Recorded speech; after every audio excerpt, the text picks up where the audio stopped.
Yann Arnaud, mort du jeune acrobate de 38 ans après une chute sur scène. Malgré des années de métier, une chute fatale. Si la sécurité est primordiale dans les spectacles d'acrobatie, force est de constater qu'il y a malheureusement des failles. Yann Arnaud, un artiste français de 38 ans, acrobate pour la très prestigieuse troupe du Cirque du Soleil, est mort samedi 17 mars après une chute. Yann Arnaud est mort à cause d'une chute sur scène, alors qu'il se produisait avec ses collègues lors d'un spectacle à Tampa, en Floride, a annoncé dimanche le géant du divertissement basé à Montréal.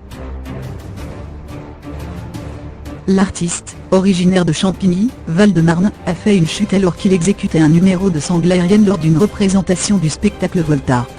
Transporté à l'hôpital, il a succombé à ses blessures quelques heures plus tard, rapporte l'AFP. La grande famille du Cirque du Soleil est sous le choc et dévastée par cette tragédie.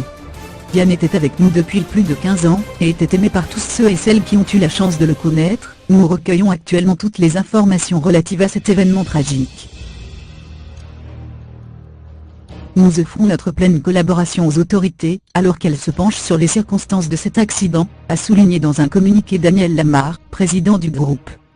L'acrobate était marié à Ina Gorlova, et papa d'une petite fille comme on peut le voir sur sa page Facebook. Comme le souligne l'AFP, ce n'est pas la première fois que le Cirque du Soleil, fondé au Québec en 1984, déplore le décès d'un acrobate en plein spectacle. Déjà aux États-Unis, en juin 2013, une acrobate française, Sarah Guillogard, était morte après une chute pendant une représentation de cas accent grave dans le Grand Hôtel Casino MGM Grand, à Las Vegas. En 2009, un acrobate ukrainien, Oleksandr Jourov, surnommé Sacha et âgé de 24 ans, avait effectué une chute mortelle lors d'un entraînement à Montréal.